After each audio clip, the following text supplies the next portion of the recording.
Hello and welcome back to our channel. Where are you and what time is it as you're listening to this story? After you finish listening, please leave a comment and share your feedback down below. The British press once branded him a treasonous monster, a man who sold out naval secrets to the Soviet Union to fund a lavish lifestyle. But those who knew him saw only a gentle, devout old man who spent his life hiding under an assumed name. The truth? His betrayal stemmed from a brutal sexual trap and the absolute terror of being rejected by his own country simply because of his sexuality.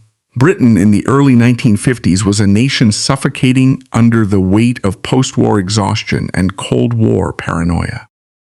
The intelligence community operated in a state of perpetual panic following the betrayal of the Cambridge Five.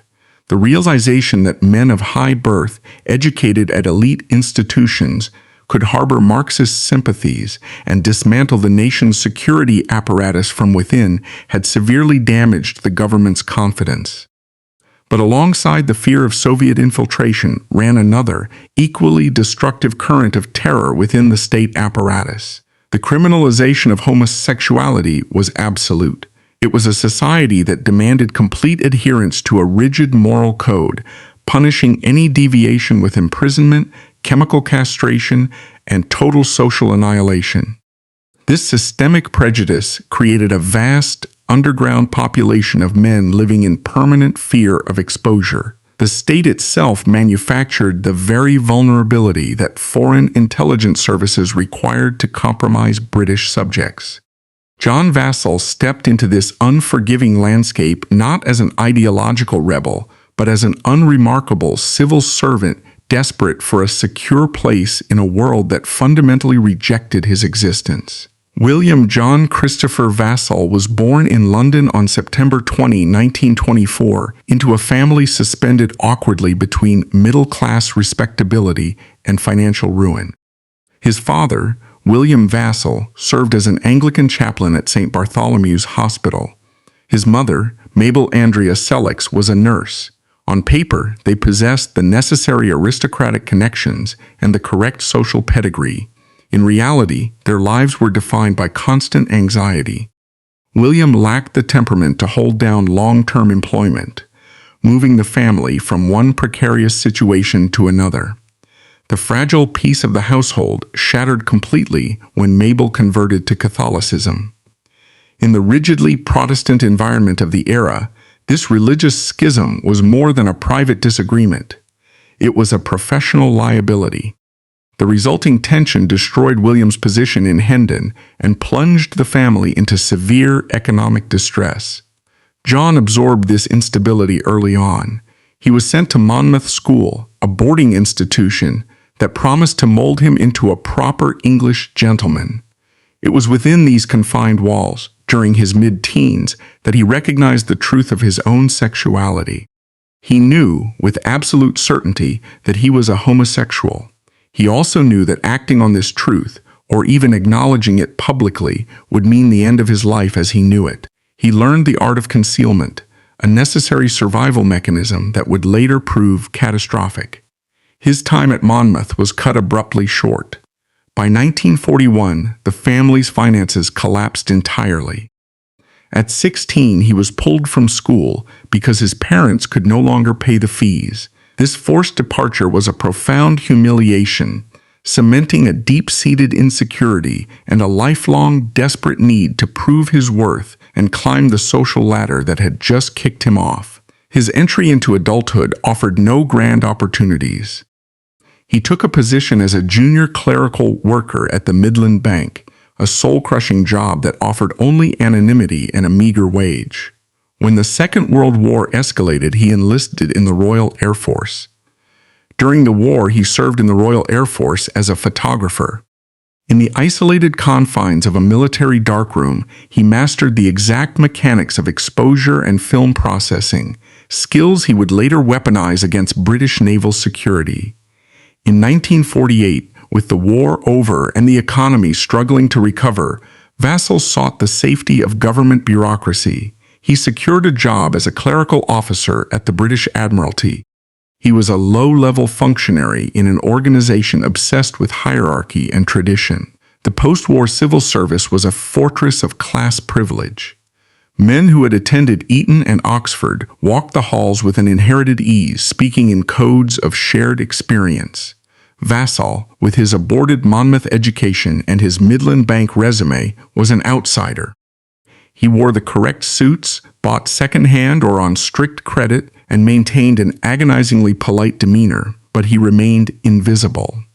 The Admiralty in 1948 was still transitioning from a wartime footing to a Cold War posture. The filing rooms were vast, dusty labyrinths of state secrets and bureaucratic minutiae. Vassall's daily reality consisted of moving paper from one tray to another, recording serial numbers and observing the power dynamics of a world he was not permitted to join. His conversion to Catholicism in 1953 was a calculated act of self-preservation, an attempt to build a moral fortress against his own nature.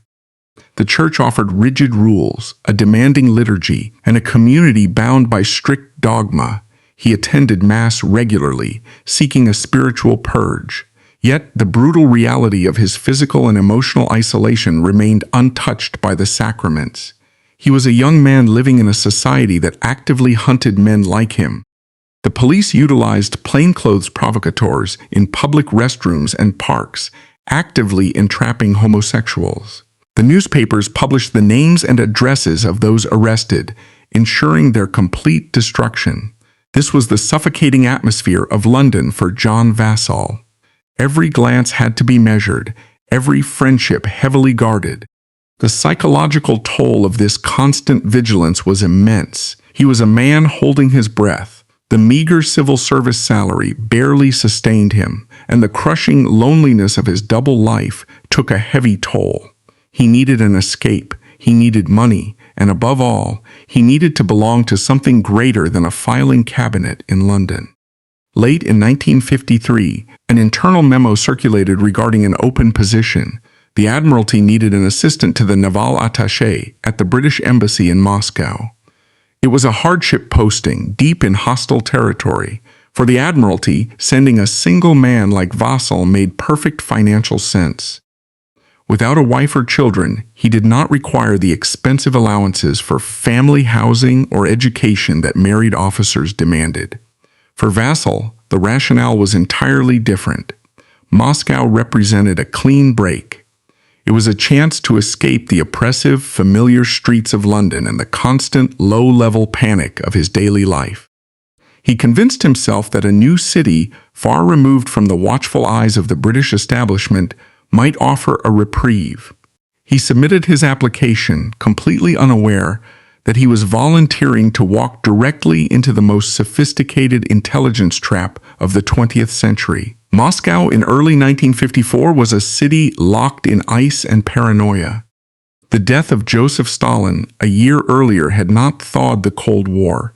It had only shifted the tectonic plates of Soviet power, leaving a nervous, highly aggressive state security apparatus eager to prove its dominance. The newly reorganized KGB viewed the Western embassies not merely as diplomatic outposts, but as active, hostile intelligence fortresses planted deep within their territory. Every square inch of the city was monitored. Every local citizen who interacted with a foreigner was either an informant by choice or an informant by coercion. The British Embassy, an imposing structure situated with bitter irony right across the Moscow River from the Kremlin, was the primary target. It was into this hyper-vigilant, completely compromised environment that John Vassall arrived, carrying his meager luggage and a profound, devastating naivety. Vassall volunteered for Moscow to escape his isolated life in London. Instead, the rigid class system of the British diplomatic corps merely transplanted his invisibility to Soviet Russia. To the senior diplomats groomed at Eton and Oxford, he was not a colleague. He was logistical machinery. Vassall was an administrative clerk, a low-level functionary tasked with managing files, scheduling, and paperwork. He was expected to be efficient, silent, and invisible. He lived in cramped, unappealing quarters, while the senior staff attended lavish dinners, exclusive cocktail parties, and diplomatic functions to which he would never be invited. The cold of the Russian winter was matched only by the icy reception he received from his own countrymen. The snobbery was palpable. He was excluded from the inner circles of embassy social life, left to spend his evenings alone in his room, or wandering the gray, freezing streets of a city where he did not speak the language and where any unauthorized contact with locals was strictly forbidden. This ostracization compounded the deep-seated insecurities he had harbored since his humiliating withdrawal from Monmouth School. He was desperate for validation, for a sense of belonging, and for the basic human dignity of being recognized as someone of consequence. This desperation manifested in a seemingly pathetic yet profoundly dangerous act. Unable to accept his lowly status, Vassall visited a local Moscow printer and ordered a batch of custom business cards. On them, he bestowed upon himself a fabricated title, Junior Attaché.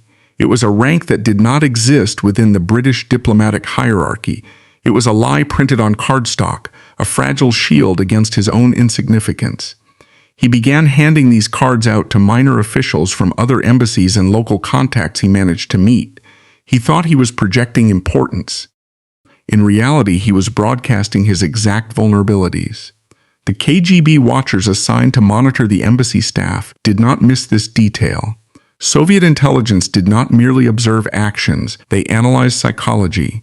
In Vassall, they saw a man profoundly dissatisfied with his station, deeply insecure about his class, alienated from his peers, and desperately craving respect.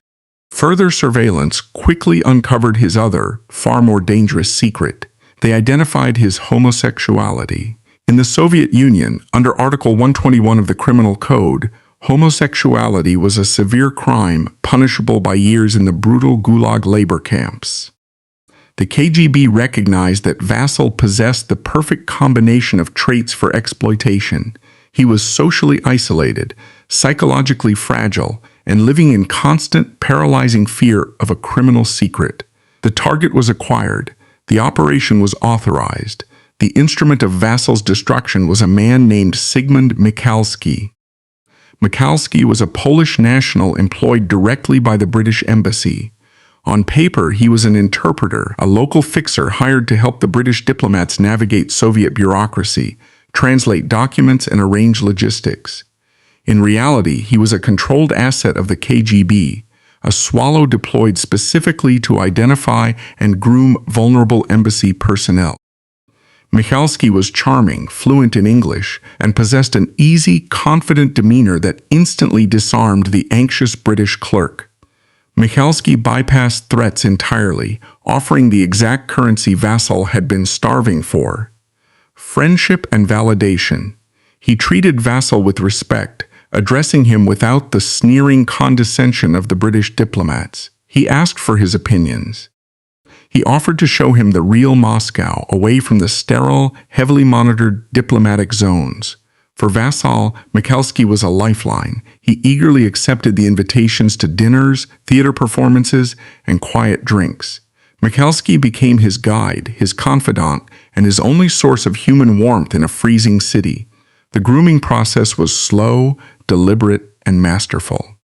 Michalski carefully isolated Vassall from whatever weak ties he had within the embassy, ensuring that the Pole became the center of Vassall's social universe. Once trust was firmly established, Michalski initiated the next phase.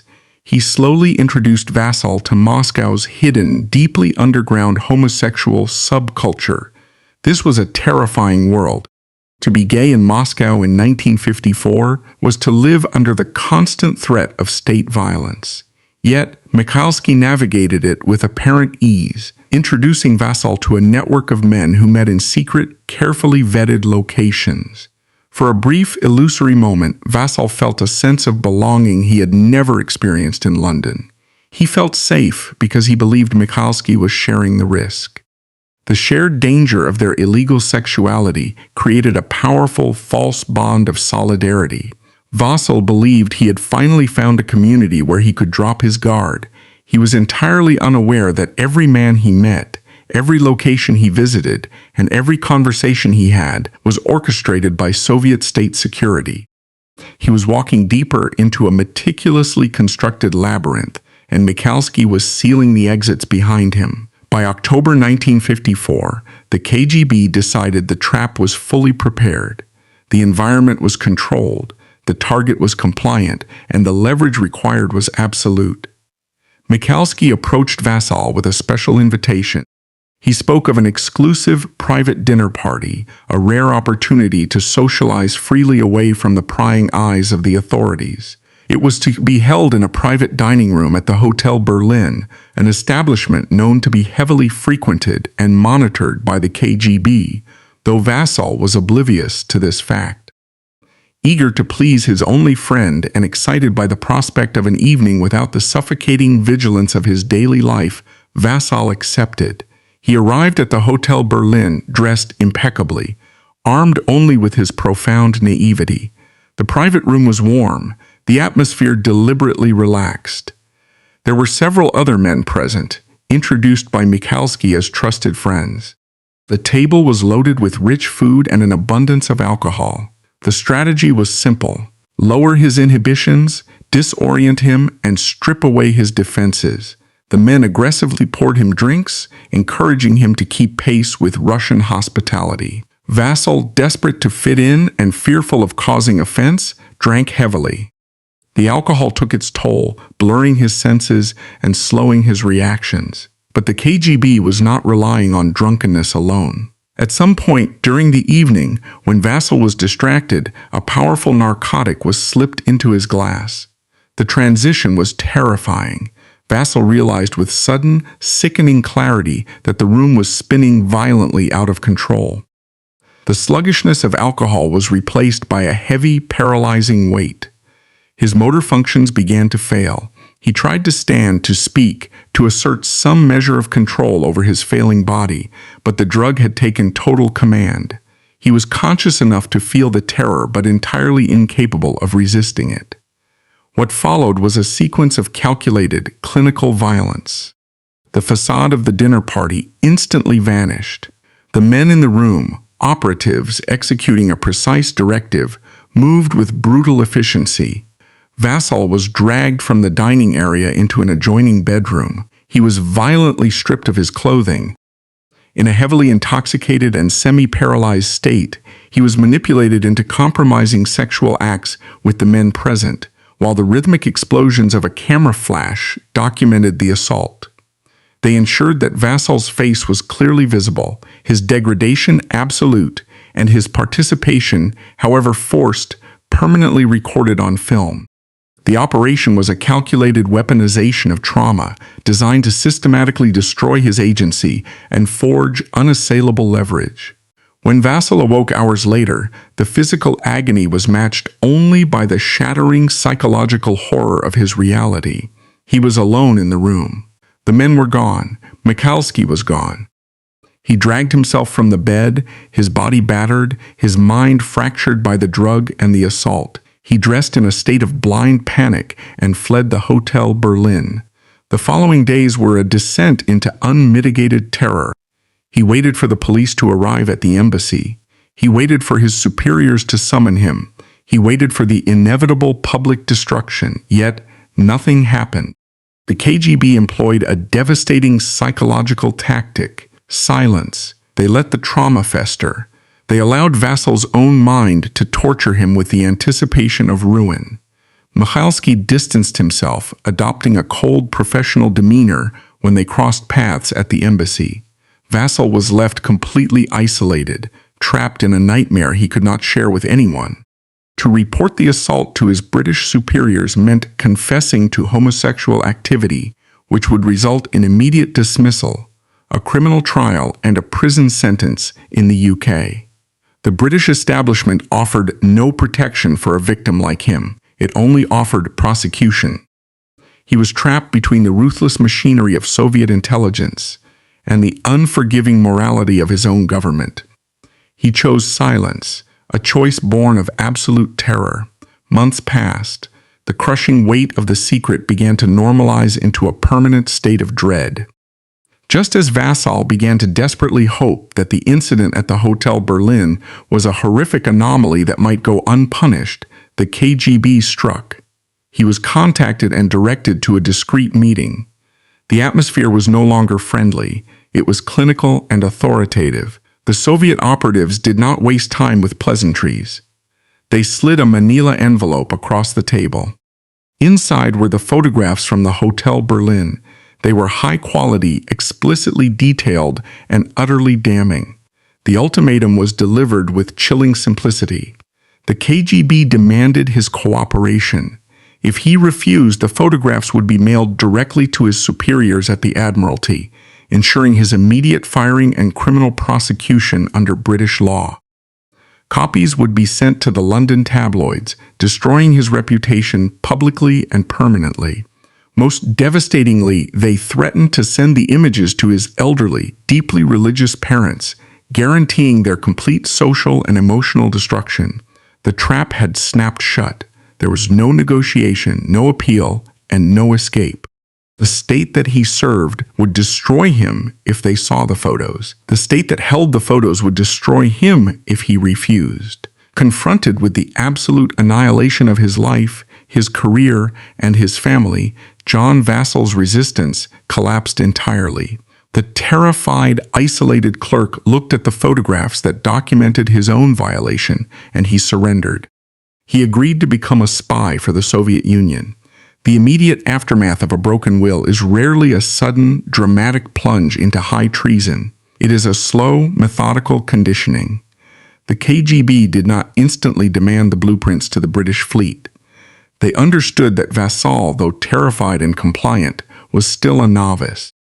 He needed to be trained, and more importantly, his moral boundaries needed to be dismantled piece by piece. His Soviet handlers began with requests that seemed almost laughable in their triviality. They asked for office directories, the internal phone numbers of the embassy staff, and the mundane gossip regarding the drinking habits and marital problems of the senior diplomats. To Vassall, handing over a list of phone numbers felt like a minor transgression, a desperate appeasement to keep the horrific photographs hidden. But this was a psychological masterstroke by Soviet intelligence. By forcing him to commit small acts of betrayal, they normalized the act of treason itself. They made him cross the line in inches, ensuring that when the time came to demand top-secret military intelligence, the psychological barrier against stealing had already been eroded. He was no longer just a victim of blackmail. He was an active participant in espionage. He was being managed. The transition from administrative gossip to high-level espionage was facilitated by a staggering reality of the 1950s British diplomatic service, an absolute catastrophic failure of basic security. Vassall was assigned to work directly under the Naval attaché, Captain Geoffrey Bennett. Bennett was a product of the traditional British naval establishment, honorable, rigid, and completely oblivious to the modern realities of Cold War espionage. To Bennett, a threat looked like a Soviet submarine, not the polite, soft-spoken filing clerk sitting in the outer office. The British operated on a class-based honor system that assumed treason was a foreign concept, utterly impossible among people of good breeding, or those employed by Her Majesty's government. Because of this institutional arrogance, the security protocols within the Moscow embassy were practically non-existent. Highly classified documents detailing the operational capabilities of the Royal Navy were stored in standard filing cabinets. The keys to the safes were often left unattended in desk drawers or hung on accessible hooks. Security guards did not search the briefcases of embassy staff leaving the compound. The British establishment could not fathom that the greatest threat to their national security was not a team of highly trained Soviet commandos scaling the embassy walls, but the systemic exclusion and criminalization of their own personnel, which had handed the KGB the ultimate weapon right inside the building. By the summer of 1955, the KGB handlers escalated their demands. The training phase was over. They wanted the contents of Captain Bennett's safe. The process was terrifyingly simple, yet it required nerves of steel that Vassall, fueled by the primal fear of exposure, somehow summoned. At the end of the working day, when the senior staff departed for their evening receptions and dinners, Vassall remained in the office under the guise of finishing administrative paperwork.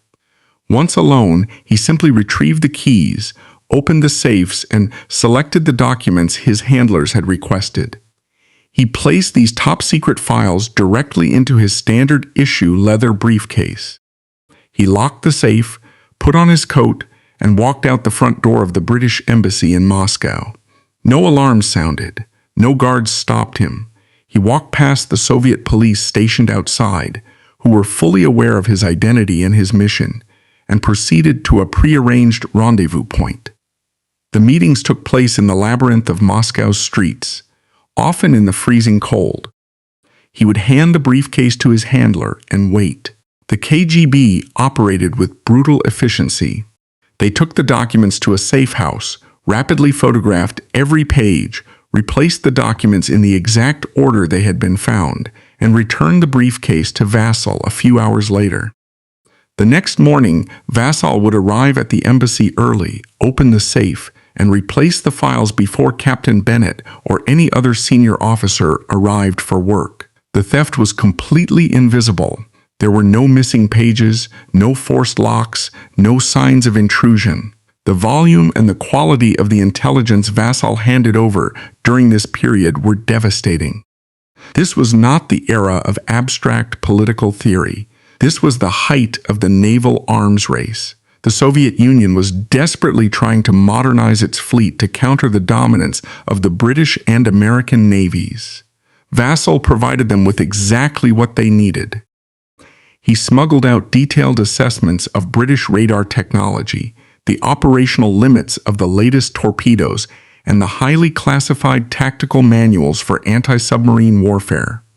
Through Vassall, the Soviet Admiralty gained a real-time understanding of exactly how the Royal Navy planned to detect and destroy Soviet submarines in the event of a global conflict. They learned the frequencies of British sonar and the range of their weapon systems. Vassall was handing the KGB the tactical blueprints to defeat his own country's navy, saving the Soviet military-industrial complex years of research and billions of rubles in development costs. The balance of naval power in the North Atlantic was being actively shifted by a terrified clerk with a leather briefcase. As the months passed, a profound and disturbing psychological shift occurred within John Vassall. The paralyzing terror of the initial blackmail never entirely vanished, but it began to mutate. In a deeply perverse way, the espionage provided him with something he had craved his entire life: value. To the British diplomats in Moscow, he was a nobody, an invisible servant unworthy of a dinner invitation. But to the KGB, he was their most prized asset. His Soviet handlers treated him with a calculated respect. They praised his nerve, they commended his efficiency, and they began paying him. The money was modest at first, but it represented a tangible validation of his worth that his own government had continually denied him. He was living a triple life. By day, he was the subservient, ignored British clerk. By night, he was a closeted homosexual navigating a criminalized existence. But in the shadows of the espionage world, he was a crucial player in the Cold War. A man entrusted with secrets that could alter the fate of nations. The sheer adrenaline of the theft, the successful deception of his arrogant superiors, and the perverse validation from his handlers created a toxic, addictive cocktail. The victim was slowly adapting to the architecture of his own destruction. By the early summer of 1956, Vassall's tour of duty in Moscow was coming to an end. The Admiralty ordered his transfer back to London. This transition should have marked the conclusion of his nightmare. An ordinary blackmail operation relies on proximity and immediate threat. Vassall desperately hoped that once he was back on British soil, surrounded by the vast bureaucracy of Whitehall and far from the physical reach of Michalski and the KGB thugs at the Hotel Berlin, the extortion would simply dissolve. He reasoned that Soviet intelligence would not risk operating a compromised clerk in the heart of London. He was entirely wrong. The KGB had not invested years in grooming Vassall, orchestrating the Honeytrap, and training him in document retrieval just to let him walk away. He was far too valuable. More importantly, the KGB understood that a spy inside the Admiralty headquarters in London was infinitely more useful than a spy in an isolated embassy in Moscow. Before his departure, his handlers held a final, critical meeting. The tone was uncompromising. They informed him that his return to London changed nothing. The photographs from the Hotel Berlin remained secure in a vault in Moscow, and the threat of exposure remained absolute. They meticulously laid out the protocols for his continued service. He was instructed on how he would be contacted upon his return to England, the specific signals to look for, and the operational security measures he must follow in his home country. The illusion of escape was shattered.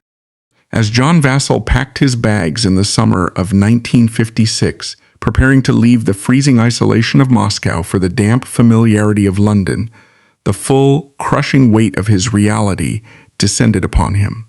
He was not leaving the KGB behind. He was bringing them with him. The operation was not ending. It was simply relocating to the very center of the British government.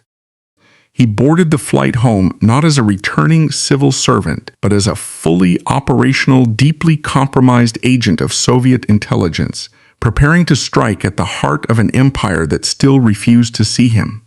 John Vassall returned to London in July 1956, stepping off the plane into the damp, familiar chill of an English summer. The transition back to Whitehall should have been the moment the entire operation collapsed. Espionage is an act of proximity, and Vassall was no longer a trapped man in an isolated, heavily surveilled embassy thousands of miles away. He was back in the sprawling, decentralized bureaucracy of the British government. He desperately clung to a fragile hope that the KGB would consider him too risky to operate in London, that the distance from Moscow would somehow sever the invisible chains binding him. This hope was a delusion, born of the same profound naivety that had led him to the Hotel Berlin.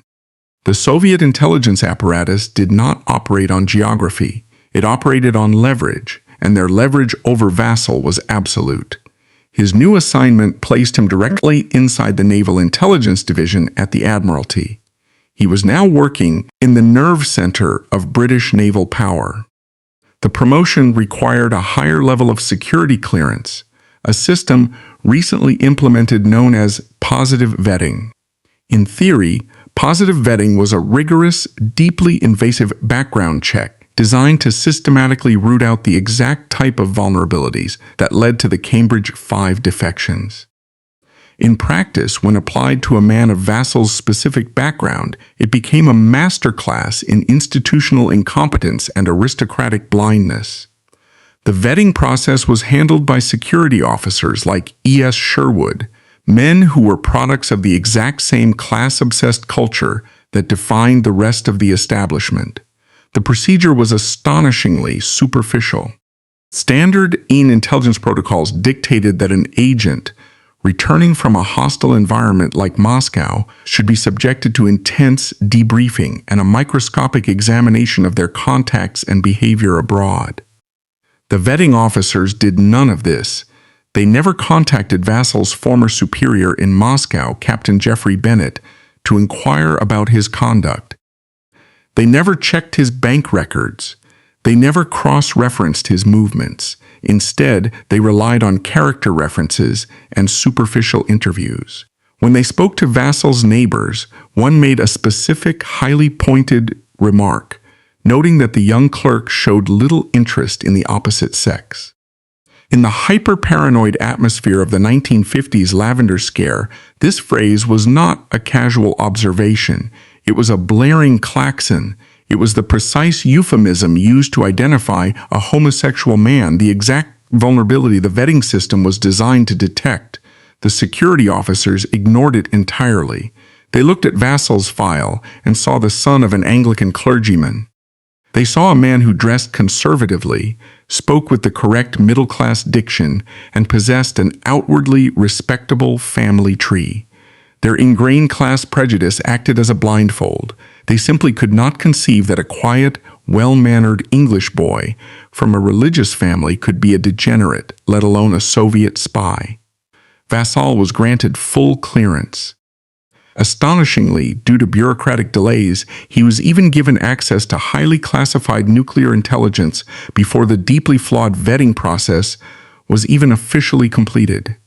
By 1957, his value to the KGB skyrocketed. He was transferred to the private office of Tam Galbraith, the civil lord of the Admiralty. This position elevated him from a mere intelligence clerk to a trusted assistant operating in the highest echelons of government policy. Vassall was no longer just handling tactical manuals. He was managing the paper flow for a cabinet-level minister. He had direct, unsupervised access to the daily intelligence summaries, the deployment schedules of the British fleet, the strategic plans for NATO exercises, and most critically, the highly guarded blueprints for Britain's emerging nuclear submarine program. The mechanics of his espionage in London were vastly different from the crude briefcase thefts in Moscow, evolving into a sophisticated, terrifyingly efficient routine. The KGB handed him off to a new series of handlers, ruthless and highly trained operatives, known to him only by aliases like Gregory and later Nikolai. The meetings did not take place in the shadows of Whitehall, but in the mundane, sprawling suburbs of London. Vassall would take the underground to Hampstead or Harrow. He would walk specific routes, looking for chalk marks on mailboxes or specific arrangements of objects in shop windows, classic Cold War tradecraft that signaled a meeting was safe. He met Gregory and Nikolai on quiet residential streets, brushing past them to exchange briefcases, or sitting quietly in the corners of crowded, smoky pubs. The tension of these encounters was immense.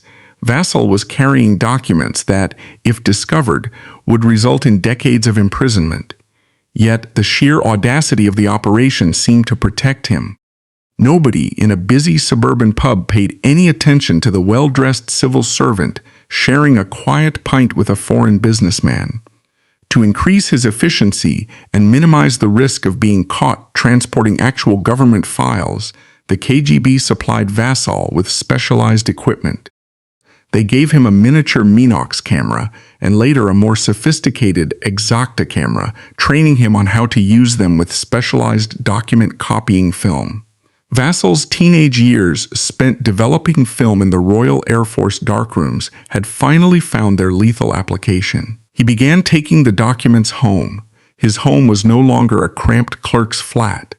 With the steady flow of KGB cash, Vassall had radically upgraded his lifestyle, moving into a luxurious apartment in Dolphin Square. This vast, prestigious residential complex in Pimlico was the favored address of members of parliament, senior military officers, and wealthy socialites.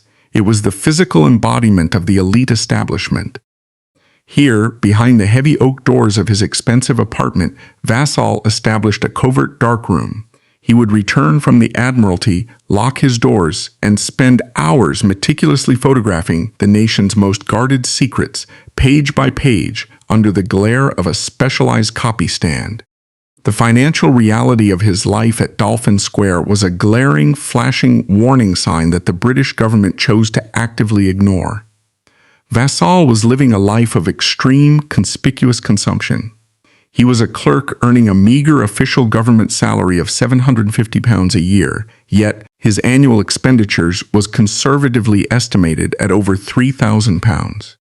The math was impossible, but the evidence was everywhere. His wardrobe consisted of 36 bespoke suits tailored on Savile Row. He dined at the finest restaurants in the West End. He took frequent, lavish holidays to Italy and the United States, traveling in a style reserved for the aristocracy. When colleagues at the Admiralty occasionally raised an eyebrow at his silk ties or his casual mentions of weekend trips to Rome, Vassall offered a practiced, effortless lie. He casually mentioned that he had inherited a substantial sum of money from a wealthy, distant aunt. It was a flimsy excuse that would have unraveled under 5 minutes of basic financial investigation. But in the polite, deferential halls of Whitehall, it was considered exceptionally rude to question a gentleman about his personal finances. The class system protected him. His superiors assumed that a man who could afford Savile Row must inherently belong to their world, and therefore could not possibly be betraying it. They saw the suits, the address, and the manners, and they interpreted them as proof of his reliability, entirely failing to recognize them as the direct wages of his treason. During these years, the psychological terror that had initially forced him into espionage began to curdle into something far more complex and dangerous. The daily fear of exposure remained a constant, sickening hum in the back of his mind. But alongside the fear, there was now a profound sense of arrogant empowerment. He was actively punishing the society that forced him to live as a criminal. The British establishment deemed him worthless because of his class, and degenerate because of his sexuality. In response, he was taking their money, living in their buildings, wearing their clothes, and quietly handing their survival over to their greatest enemy. The espionage was no longer just a desperate act of self-preservation. It had become a perverse method of balancing the scales. Far from a passive victim, Vassall developed exceptional tradecraft and a quiet arrogance, taking active pleasure in outsmarting the aristocratic officers who had ignored him. He transformed into a devastatingly effective weapon, hidden in plain sight, protected by the very prejudices of the men he was actively destroying. The illusion of invulnerability that John Vassall had carefully constructed in his Dolphin Square apartment was not shattered by the brilliance of British counterintelligence. The British establishment remained as oblivious as ever, firmly anchored in its class-based blind spots. The destruction of Vassall's espionage career came from the very system he was serving. The Cold War was a conflict of attrition, fought in the shadows, and in the early 1960s, those shadows began to bleed. High-ranking intelligence officers within the Soviet bloc, disillusioned with the regime or terrified of internal purges, began to defect to the West. When these men crossed the Iron Curtain, they did not come empty-handed. They brought the most valuable currency of the era, secrets. And buried within those secrets was the meticulously documented existence of John Vassall. The unraveling began thousands of miles away from Whitehall. Mikhail Goleniewski, a senior officer in Polish intelligence working under the cryptonym Sniper, began mailing highly classified documents to the CIA. Goleniewski possessed a sweeping view of Soviet operations in Europe, and he provided the Americans and the British with a devastating piece of the puzzle. He indicated that a highly productive Soviet mole was operating deep within the British Admiralty. He did not have a name, but he had a profile. The spy was someone who had access to high-level naval communications and NATO fleet deployments. The net tightened significantly in December 1961, when Anatoly Golitsyn, a major in the KGB, walked into the CIA station in Helsinki, Finland, and demanded asylum. Golitsyn was a massive intelligence prize. He had worked in the strategic planning department of the KGB and had reviewed the files of top Soviet agents across the globe. During his exhaustive debriefings with American and British interrogators, Golitsyn provided the fatal specifics. The spy in the British Admiralty was not just a paper pusher. He was an agent who had previously served a tour of duty at the British Embassy in Moscow. Furthermore, Golitsyn revealed the specific leverage used to control the asset. The spy was a homosexual, compromised by a KGB Honeytrap operation years earlier. The Venn diagram of treason was shrinking rapidly, and John Vassall was standing dead center in the intersection. MI5, the British Domestic Counterintelligence Service, was finally forced to wake up. They pulled the personnel files of every Admiralty employee who matched the defector's profile. The list of men who had served in Moscow, who currently worked in naval intelligence and who were suspected of being homosexual, was astonishingly short. When the investigators finally focused their lens on John Vassall, the facade he had maintained for 6 years disintegrated upon first contact with actual police work. The security services bypassed the polite, deferential vetting procedures of the past. They did not ask for character references from clergymen. They looked at the math. They examined Vassall's bank accounts, his travel records, and his living arrangements. The discrepancy that had been ignored by his superiors for years now became the glaring, undeniable smoking gun. Here was a mid-level clerical officer earning £750 a year, living in a luxury apartment in Dolphin Square that cost more than his entire annual salary. They saw the receipts for the Savile Row suits, the bespoke shirts, and the constant, expensive holidays to Italy. The casual lie about a wealthy, deceased aunt, which had so easily satisfied the aristocratic officers in the Admiralty, collapsed instantly under the scrutiny of trained investigators. They traced the aunt's estate and found it to be virtually non-existent. The money was not inherited, it was earned in the shadows. Special branch officers began a relentless, invisible surveillance operation. They followed Vassall from his expensive apartment to his office in Whitehall. They tracked his movements through the London Underground. They watched as he took his circuitous routes through the suburbs of Hampstead, looking for the chalk marks and signals that indicated a meeting with his Soviet handlers. The hunter had finally become the hunted. Vassall, completely unaware of the defectors and believing his tradecraft was secure, continued to steal documents, photograph them in his apartment, and hand them over to the KGB. He was a ghost walking through a trap that had already closed. The endgame arrived on the afternoon of September 12, 1962. Vassall finished his workday in the private office of the Civil Lord of the Admiralty. He packed his briefcase, put on his tailored coat, and walked out of the building, blending into the rush-hour crowds of central London. He did not notice the men falling into step behind him. As he walked toward the underground station, anticipating nothing more than a quiet evening in his luxurious apartment, 2 plainclothes officers from Special Branch flanked him. They identified themselves quietly. There was no dramatic chase, no shouting, no struggle. They simply tapped him on the shoulder and told him he was under arrest for violations of the Official Secrets Act. In that precise moment, the sophisticated, arrogant spy vanished, and the terrified, broken clerk returned. The psychological reaction was instantaneous and profound. When they placed him in the back of the police car, Vassall did not demand a lawyer. He did not feign outrage or deny the charges. He collapsed.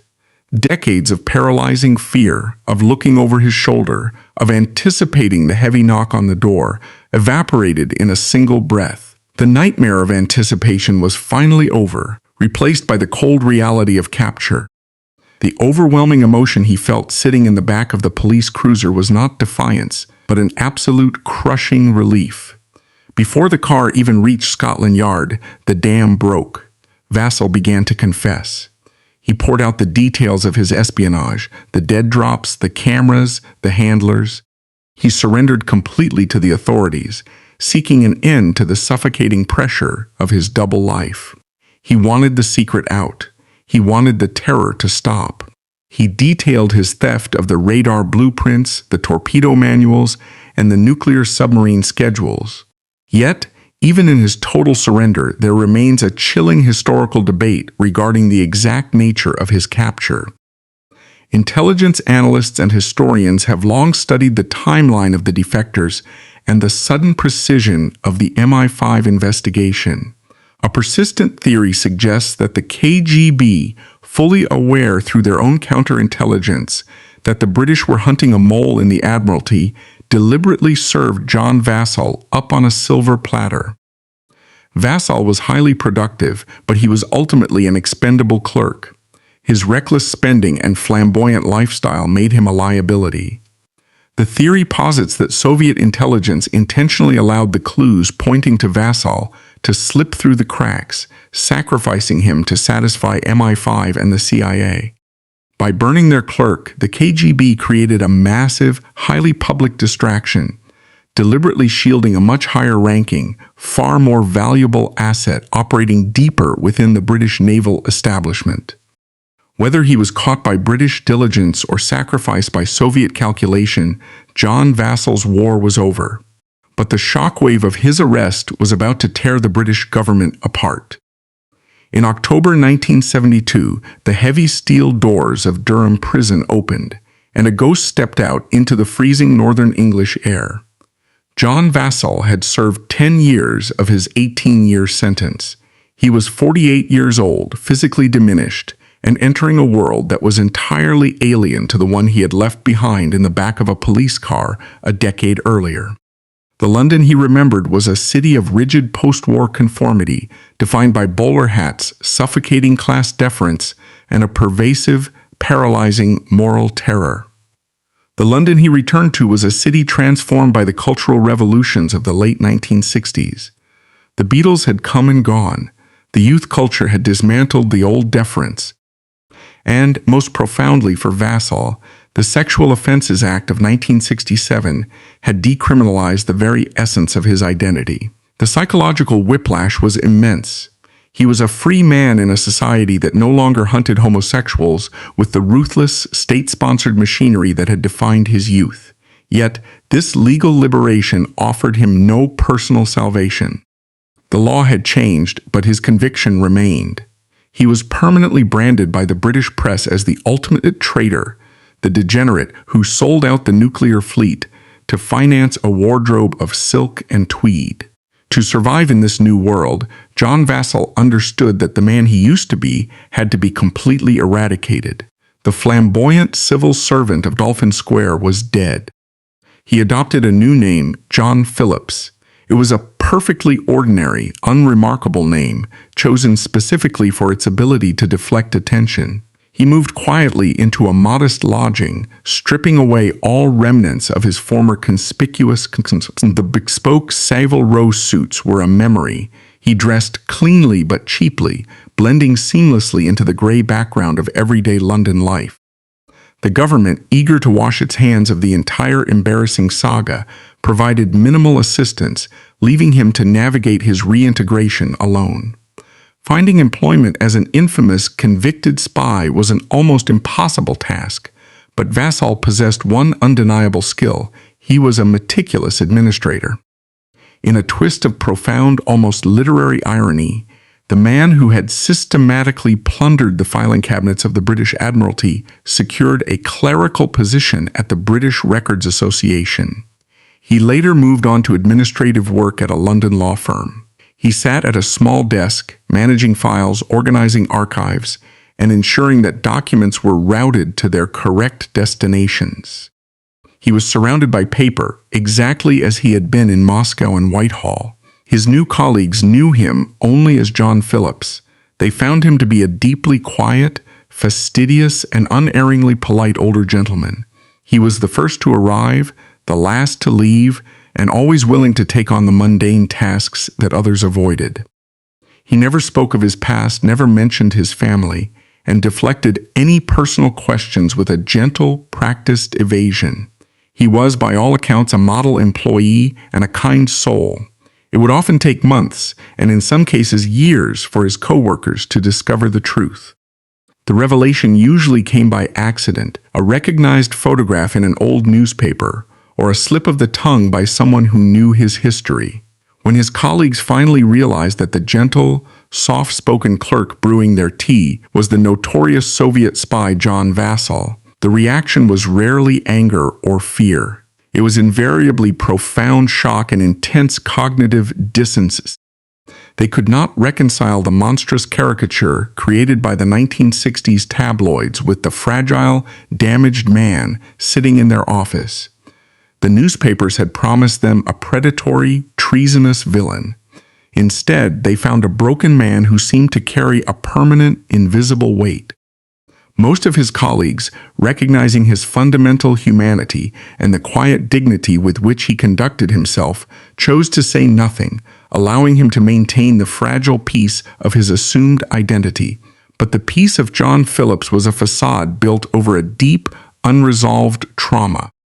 The silence he had maintained during his trial, the deliberate omission of the violent assault in Moscow to spare himself public humiliation, had festered during his decade in prison. The court record and the historical narrative portrayed him merely as a greedy, weak-willed homosexual who sold state secrets to fund a lavish lifestyle. The official story erased the violence of the KGB and the paralyzing fear that had actually broken him. As the years passed, the burden of this false narrative became intolerable. He was approaching the end of his life, and he refused to let the tabloids write his final epitaph. In 1975, John Vassall made a decision that shattered his own carefully constructed obscurity. He published his memoir, simply titled Vassall, The Autobiography of a Spy. The book was not an attempt to excuse his treason, nor was it a bid for financial gain. It was a desperate, necessary act of reclaiming his own history. For the first time, he stripped away the shame that had silenced him at the Old Bailey. In stark, uncompromising detail, he laid out the reality of the Honeytrap at the Hotel Berlin. He wrote about the Polish fixer Michalski, the drugged alcohol, the paralyzing loss of motor control, and the brutal reality of the gang rape while the camera flashes illuminated the room. He detailed the absolute, suffocating terror of the blackmail that followed. He explained to the British public, many of whom still despised him, that he did not volunteer to betray his country for money. He was violently forced into a corner by a ruthless foreign intelligence service, leveraging the draconian, homophobic laws of his own government to threaten him with total annihilation.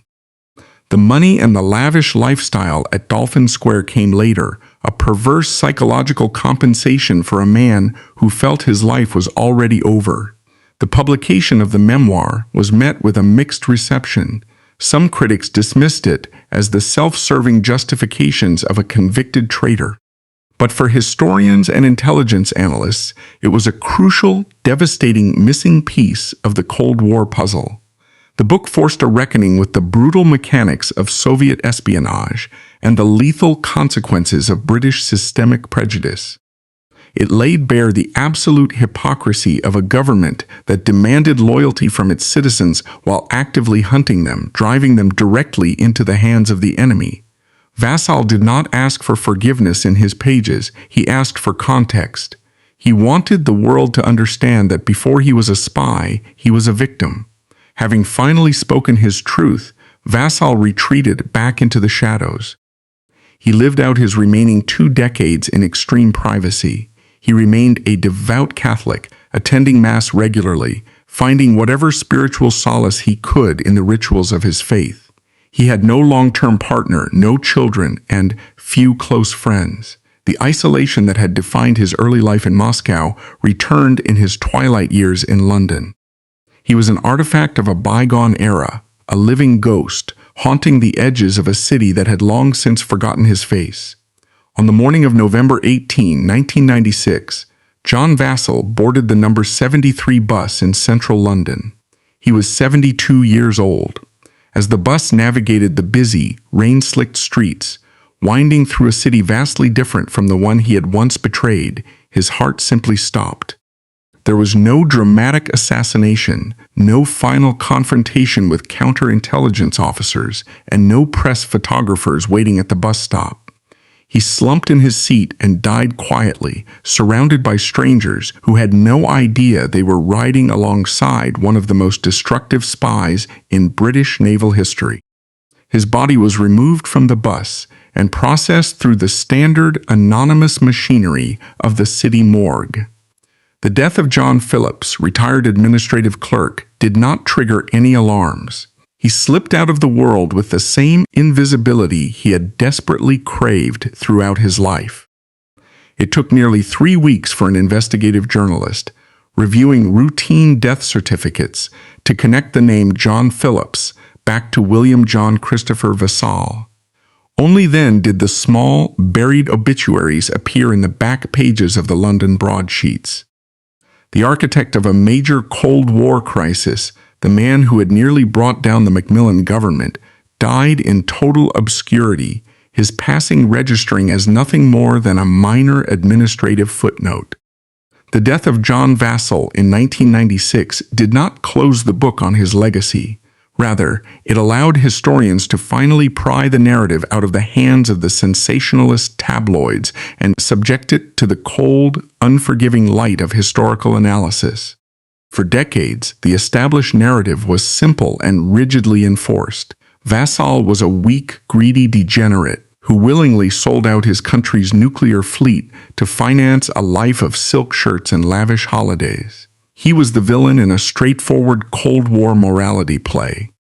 But as the hysteria of the 1960s faded and the classified files of Whitehall were slowly opened to public scrutiny, a vastly different, deeply unsettling picture began to emerge. The story of John Vassall was not a triumph of British counterintelligence catching a master spy. It was an autopsy of a catastrophic systemic failure, exposing the rot of class prejudice, institutional arrogance, and a state-sponsored bigotry that actively manufactured its own worst enemies. To fully grasp the historical significance of the Vassall affair, one must look at how it fundamentally altered the architecture of British intelligence. Before Vassall, the security apparatus of the United Kingdom operated on a gentleman's agreement. Trust was not verified by rigorous investigation. It was assumed through class markers, school ties, and family pedigree. The Cambridge Five had proven that the aristocracy could betray the nation for ideology, but the establishment had convinced itself that this was a bizarre anomaly. Vassall shattered that delusion permanently. He proved that the lower middle-class clerical staff, the invisible gears operating the vast machinery of government, possessed just as much access to devastating secrets and were far more vulnerable to coercion. The fallout forced a complete, agonizing overhaul of the vetting system. MI5 and MI6 were dragged, kicking and screaming, into the modern era. The reliance on character references from clergymen was replaced by ruthless financial audits, psychological profiling, and the grudging acceptance that foreign intelligence services did not care about a target's social standing, they only cared about their leverage. Yet, the most profound and enduring legacy of the Vassall case lies not in intelligence protocols, but in the brutal exposure of the British establishment's staggering hypocrisy.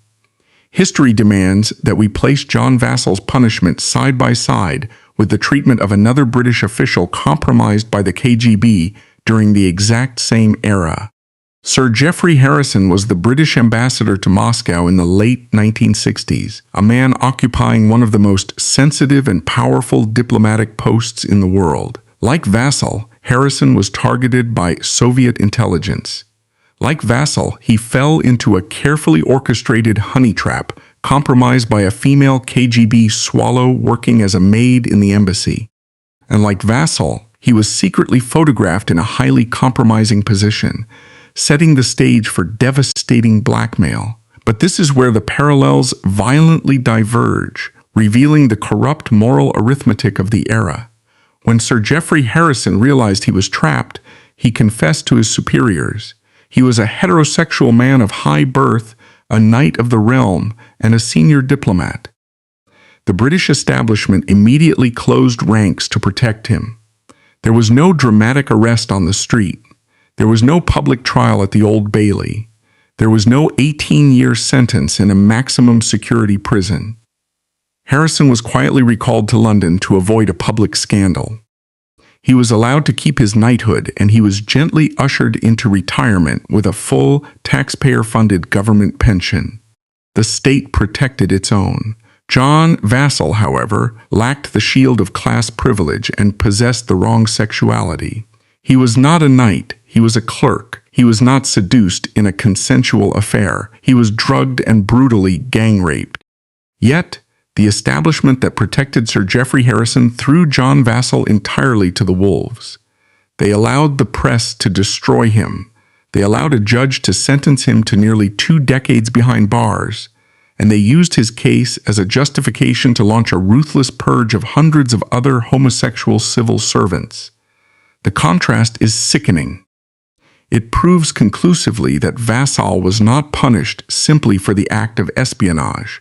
He was punished for his class, and he was punished for being gay. He was a convenient sacrificial lamb offered up to the public to satisfy the moral panic of the Lavender Scare, while the upper echelons of government shielded their own indiscretions behind closed doors.